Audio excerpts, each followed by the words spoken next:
بسم اللہ الرحمن الرحیم، السلام علیکم ورحمۃ اللہ وبرکاتہ۔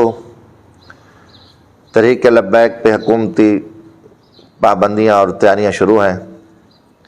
کیا قوم سوال کر سکتی ہے عمران خان سے یا جو یہودی ایجنٹ بیٹھے ہیں ان سے کو پوچھ سکتا ہے کہ جن پارٹیوں نے پاکستان کے خلاف سازش کی، جن پارٹیوں نے پاکستان کو تسلیم نہیں کیا، پاکستان کے اربوں ڈالر لوٹ کر پاکستان کو دیوالیہ کیا، ان پر پابندی لگ سکتی ہے؟ جنہوں نے یہاں دہشت گردی کی ان سے کوئی پوچھ سکتا ہے؟ میں سوال کرتا ہوں ارباب اختیار سے، کیا محمود اچکزئی اور اسفندیار ولی نے آج تک پاکستان کو تسلیم نہیں کیا؟ کیا آپ میں اخلاقی جرت ہے؟ آپ ان پہ ہاتھ ڈال سکتے ہو؟ کیا ایم کیو ایم نے ہزاروں لوگوں کو قتل کیا؟ کتنے سیکورٹی فورسز کے جوان شہید ہوئے؟ کیا آپ میں اخلاقی جرت ہے؟ ان پہ ہاتھ ڈال سکتے ہو؟ کیا نواز شریف اور زرداری نے پاکستان کے قومی راز امریکن کو، انڈیا کو، اسرائیل کو نہیں دیے اور اربوں خربوں پاکستان کے لوٹ کے یہ باہر لے کے گئے ہیں؟ یہ ڈان لیکس، یہ میمو گیٹس کیا تھا پیپلز پارٹی اور مسلم لیگ نون کا؟ یہ غدار نہیں تھے کہ جنہوں نے اتنے بڑے پاکستان کے قومی راز دیے اور پاکستان کے خربوں روپے لوٹ کے گئے؟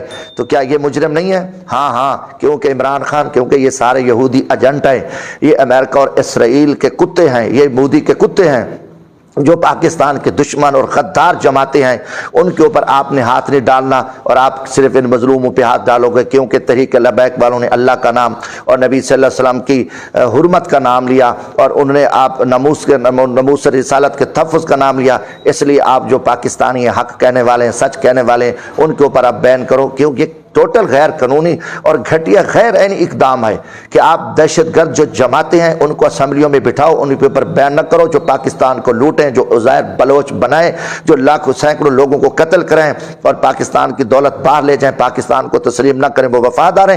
یہ گھٹیا پن ہے حکومت پاکستان کا اور پوری پاکستانی قوم جو اہل ایمان ہے عمران نیازی کی حکومت پہ لعنت کر رہی ہے، اور ہم پاکستان عوامی راج پارٹی پرزور مذمت کرتی ہے کہ تحریک لبیک کے ساتھ مذاکرات کریں اور تحریک لبیک کے امیر سعد حسین رضوی صاحب کو رہا کریں، ان کے کارکنوں کو رہا کریں اور پاکستان کو جو امن کی طرف لے کے جائیں۔ اس معاہدے کو حکومت وقت نے توڑا ہے، اس کی ذمہ داری جو جلاؤ گھراؤ جتنے نقصانات ہوئے اس کا ذمہ دار